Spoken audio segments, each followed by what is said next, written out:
Hello, hi, hey, welcome back. This is my July wrap-up and August TBR. So, unfortunately, August was kind of a slow, July? Where am I? July was kind of a slow reading month for me. I kind of had a lot going on. I was quitting my job. There's been a lot of life stuff going on. I will have more updates in the next vlog, but I did get some reading done. I only read one physical book this month. This is Last King Standing by Lauren Ho. I ended up giving this just 3 stars. This is following our main character, Andrea,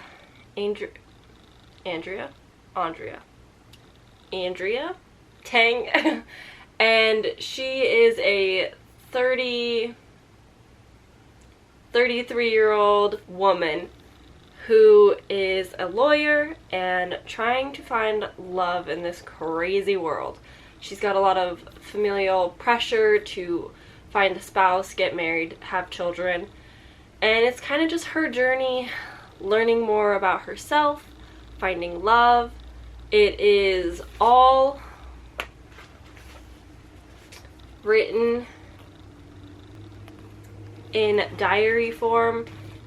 It is blurbed on the back saying that it's similar to Crazy Rich Asians and Bridget Jones' Diary, which I haven't read. I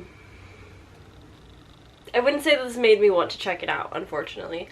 I don't know if diary styled writing is for me. It is very quick, very fast paced. This didn't take me that long, but I just can't grasp the feeling like somebody's writing in their diary, word for word conversations or text messages time by time, like they're just whipping this out in the middle of a dinner. I'm not into that style. It really takes me out of the story and the plot. So when it goes for pages and you don't realize it's a diary, then it's fine. But once you're back to November 2nd, blah, blah, blah, then I'm kind of like, oh yeah, not into it. But yeah, I ended up just giving this plain 3 stars. It might have been a little more generous, but I didn't dislike the story. I didn't love any of the characters really, except for the love interest, and yeah, there was just nothing special. Glad that I read it. I love the cover, truly. Like, I think this is a beautiful book. I did have a good time reading it. I just didn't love the story. Alright, that leaves all of the audiobooks that I listened to this month, which was 4. So, the month of July for the Buzzword Readathon, the buzzword was lost. So the Buzzword Readathon challenge pick of the month was One Last Stop by Casey McQuiston. And this is following our main character, August. And she's basically moved to New York City to get away from her mother to go find herself and live a new life. She's going to school and she meets this girl on the subway. Her name's Alex, and they kind of just hit it off. They're intrigued with each other, and it's basically the journey of these 2 characters getting to know each other, and there's this slight, I don't want to go paranormal, but it's definitely got a twist. Oh no, her name is Jane. Sorry, that's my bad. Jane with her rough edges and swoopy hair and soft smile. Literally displaced in time from the 1970s. And August is going to have to use everything she tried to leave in her own past to help her. Maybe it's time to start believing in some things after all. So yes, that was One Last Stop's explanation. Sorry, character names, whatever. Overall, I liked this. I gave it 3.5, 3.75. Reflecting on it more, I've actually enjoyed it more than actually reading it. It is one of those stories that I've thought about again. Romance, contemporary isn't my first go-to genre, so I haven't read a lot. I'm not necessarily interested in her first book, I think. Red, White, and Blue, or Red, White, and Royal Blue. I don't know. I'm not really interested into it. I'm not big on contemporary royalty. That just doesn't sound my style.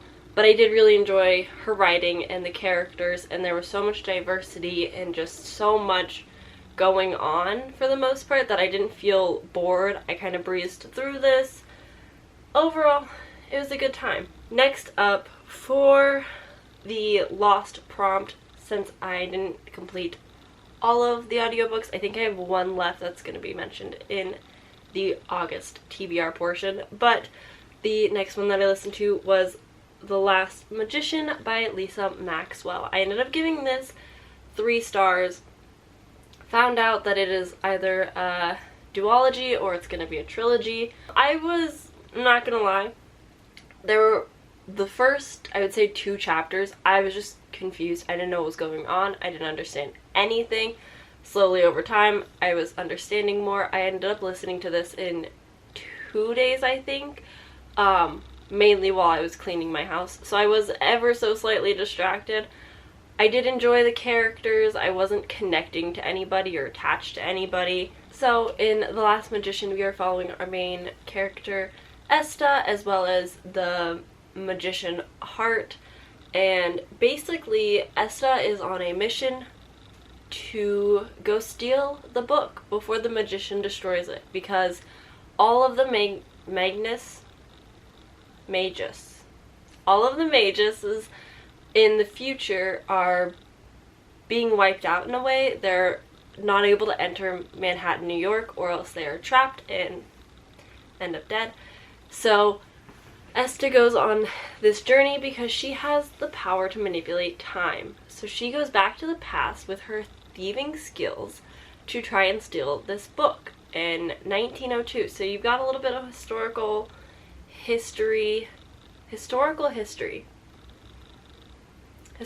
fiction going on. It's fantasy. There's some magic, but it's not over the top. It's a good time. It's a very faster, medium pace maybe, book. I don't know. I definitely got bored in times and wasn't connecting to a lot of the characters. The storyline was cool. I liked that heist vibe. I think the only character that I did like ended up dying. So there's death. There's a lot going on. But yeah, I will be continuing on. I'm gonna listen to the sequel in August, which I guess I can mention now. The Devil's Thief. That is the second book. Possibly more to come, I'm not sure, but I will be listening to that. It is 22 hours long, so super exciting. The next 2 books, because I'm pretty sure that I've already talked about the Lost Ones, didn't like it. If you're interested in hearing more about it, Kayla from Books and Lala actually did a live show for her book club on it on her channel. It's like 30 minutes. It's a good time. You can check them out to hear more about the book, because I just don't even remember what it's about at this point. The next book that I'm going to talk about is The Silent Patient by Alex Michaelides.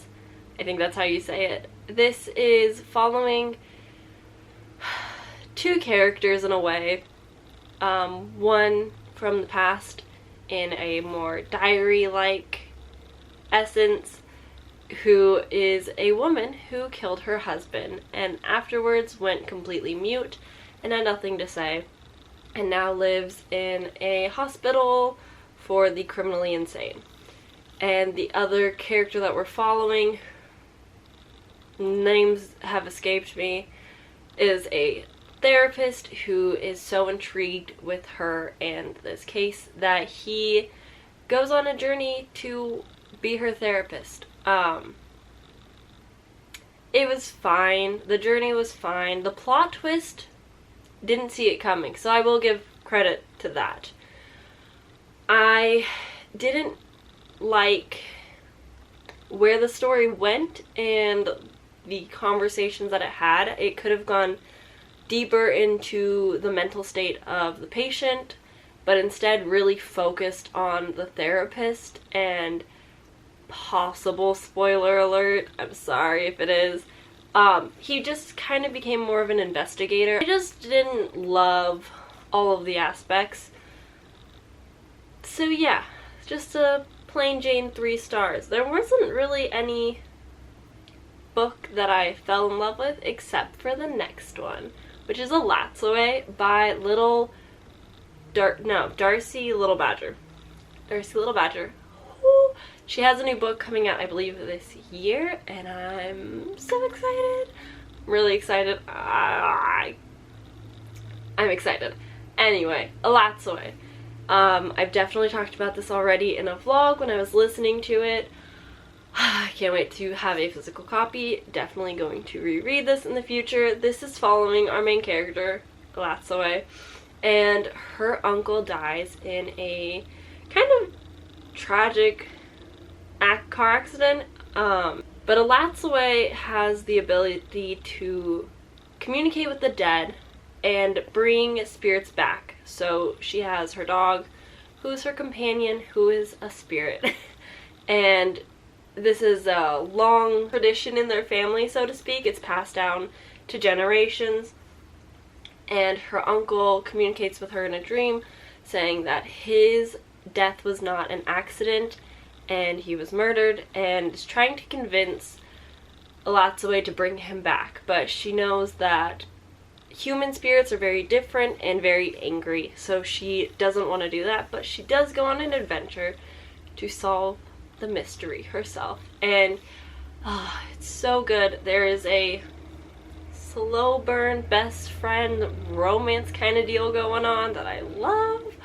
Here for that. The family is amazing, super supportive. I just loved everything about this. It was so fun. It was so supernatural. Oh, I can't say enough good things. I don't talk about too much or I might start spoiling it, but I highly recommend. I loved it. I loved everything about it. It was fantastic. So, with that being said, that is what I've actually read in the month of July. I have a few carryovers that I started in July but will be finishing in August, which I will quickly go through. The first one being Ninth House by Leah Bardugo. I'm about 70% of the way through, so I'm hoping to finish it this weekend. I don't know how I feel. It's got the dark academia vibes because it's set in a school. I'm pretty sure it's Yale. She sees greys, which are basically spirits. There's a mystery with her mentor in a way, and a dark past. That's kind of what I've gathered. Definite trigger warnings for rape and sexual assault and murder. So it definitely goes into more graphic detail than I was personally expecting or understanding when I went into this. So it definitely took me back a little bit for some of the chapters. I definitely wasn't ready, but that was my own fault. Should have looked into it further. Definitely gonna finish this soon. So far I'm feeling like a 3-star, just a normal basic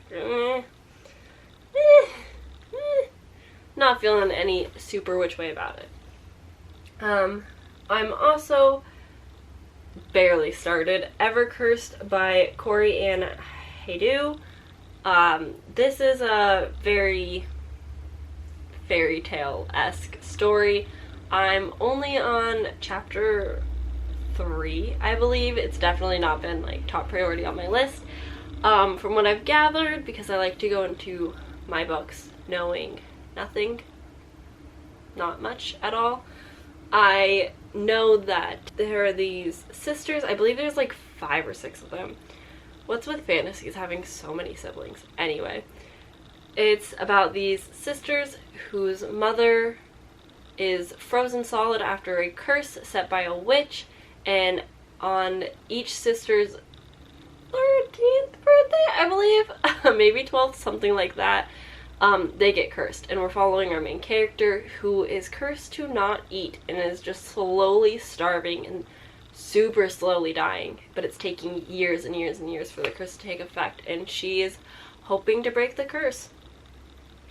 And that's all I know. And the next audiobook that's being carried over is going to be the last Namsara, A Forbidden Love, A Kingdom at War, A Secret That Will Change Everything by Kristen Cesarelli. I know nothing about this. It was recommended to me I think it was recommended to me on Goodreads after I found just the audiobook by chance. And I was like, sure, why not? And so I added it.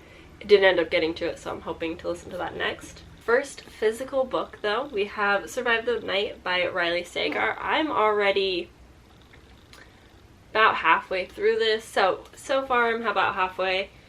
And I noticed that on the back, good ol' Erin Craig blurbed it, and I just finished House of Salt and Sorrow not too long ago, so she's kind of my obsession author at the moment. But anyways, in here we are following our main character, Charlie, who, after the tragic murder of her best friend and roommate Maddie, she needs to get away. She doesn't want to be on campus anymore. She wants to go home and deal with her grief and traumas alone. She can't be in school anymore. She's not focusing. She's just staying in her dorm watching movies because she loves a good movie. And basically, she can't wait any longer to go home. She doesn't want to wait for her boyfriend Robbie for, I believe, Thanksgiving break to drive her home, so she decides to join a ride-sharing-esque company. Basically, she meets who she thinks is a college student and decides to road trip with him over like 2 states to take her home. And he might be a serial killer. He might be the man who killed her best friend. We don't know. I'm about halfway through it. I'm fine with it so far. This is my first introduction to Leigh Sagar, which I don't know is the proper choice, seeing as he's pretty beloved by the thriller fans. But this is my first book by him, and so far it's fine. Our main character's kind of stupid as a female, and I'm sure that like a man writing from a girl's perspective is hard, especially on a topic he's not truly knowledgeable because he's a man.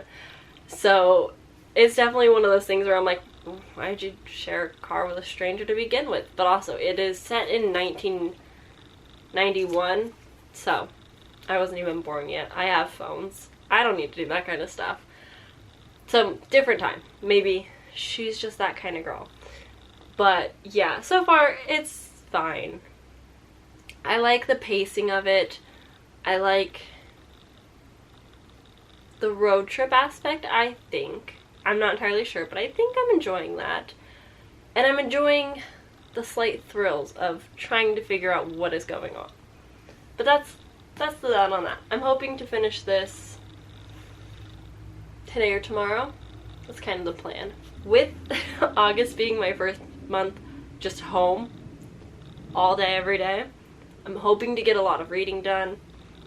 I have a few picks over here, and then a lot of audiobooks and a couple ebooks. So there's a lot going on. So let's start with the physical books, and we're gonna start with Blackout. This is a short story collection by a bunch of authors I've heard of but have never read. The standout one, I think, being Angie Thomas, but there's also Tiffany Jackson, Nick Stone, Ashley Woodfolk, Nicola Yoon, and Danielle Clayton. Love this cover. Absolutely beautiful. Very excited. Look at this. Oh, I'm so excited. I like short story collections. I'm slowly starting to pick up more. This is a pretty quick read, I think. It's so I don't think it'll take me more than a day to get through, really. But from what I know, this is a bunch of short stories about finding love, or just love in general, during a blackout, which kind of came into my life right as In the Heights did. I went to see the movie, and then, oh, my foot's falling asleep, and then shortly after I saw the movie, then found this book from Kayla, Books and Lala, and I'm very excited. I'm really hoping to get to this month. Next we have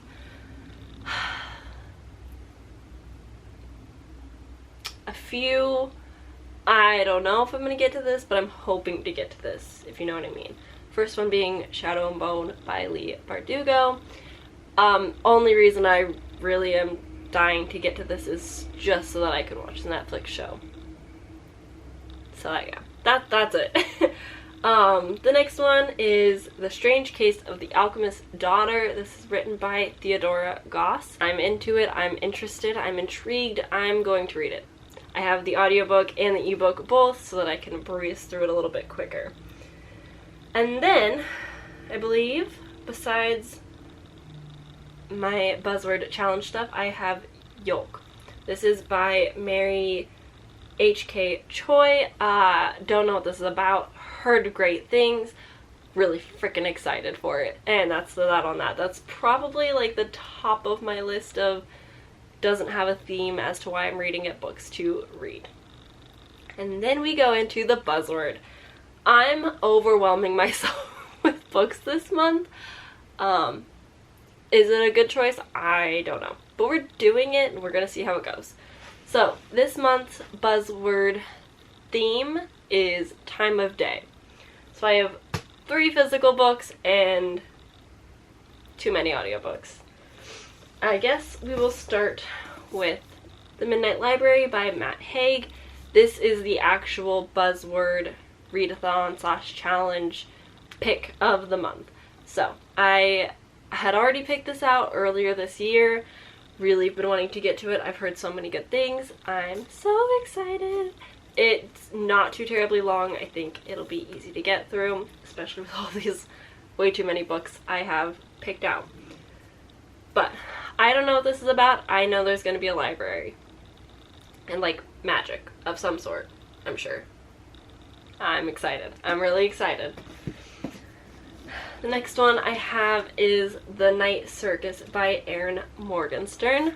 I've also heard such incredible things about this one. This one's a bit beastier of a book for me, which is fine because I'm so excited. I'm kind of getting some Caraval vibes, maybe. I think these two together will just be the vibe of the month, you know? I also went to the Asian festival with my boyfriend this past Saturday, and we met this incredible people. Specifically this one girl who was working at a tea stand and had a tea named after the Illuminator? Oh, I haven't read it, so I don't understand, but I think that's what it was called. I don't know. It's based after this book, though. I loved it. She had a bunch of bookish teas. It was great. Anyway, all I know about this is that there's a night circus that pops up in towns at random. No announcement, just shows up. And I believe there are 2 rival magicians whose apprentices are going to duke it out in battle. I think there's going to be some romance, some death. I don't know. I'm excited. And up next, there is The Wrath in the Dawn by Renee Ahidi. This is one of those books that I've known about. Oh, that's a very big font. Oh, I like that. Okay. Anywho, this is one of those books that I discovered years ago on BookTube. This used to be like the talk of the talk. I didn't have the same budget for books back then, so I never picked it up, but now I do, and now I have a purpose, and we're gonna read it. And we're gonna see how it goes. I don't know what this is about anymore. Everything that's ever been said about this has completely escaped my head. Is this author canceled? Is this problematic? I don't know. We'll find out. I think it's gonna be a good time though. And then that leaves way too many audiobooks. Alright, you guys ready? I think we might just pop them up rapid fire. I don't know synopsises.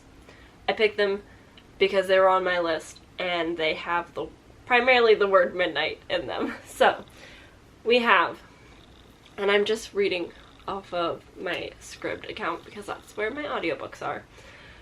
We have The Midnight Bargain by Ciel, Polk. Books and Lala recently read this and I'm very intrigued. I'm very excited. I think it's also going to fit really well with the Night Circus, Midnight Library, and like Caraval vibes. Next I have The Helm of Midnight by Marina Losteder, and then The Midnight Lie by Marie Rukowski, The Midnight Dance by Nikki Katz, Night of Pan by Gail Strickland, and I believe that is it. 12, 13, 14, 15, 16. So that's 16 books on my TBR for the month of August. I would say that's probably the most ambitious. I probably won't get to all of my audiobooks and ebooks, which is fine. But yeah, this is definitely my most ambitious TBR ever. I think the most that I've read in a month this year is 11. So, who knows? Maybe we'll do it. We'll see. But yeah, thank you guys so much for watching. Let me know in the comments what you guys are reading this month, if there's any anticipated releases that are coming out this month. Honorable mentions that I totally just forgot about. Samantha Downing's new thriller, For Your Own Good. That is the Literally Dead Book Club pick of the month. So that's the book for August. Survive the Night, if I didn't mention, was for the July pick of the month. So that's why they are on the list. So yeah, that is all of them now. Thank you for watching. Hit the like button down below and subscribe to the channel if you want to see more from me. I do a lot of reading vlogs and just travel vlogs in general, as well as a few bookish things here and there. So yeah, thanks for watching. See you guys later. Boop.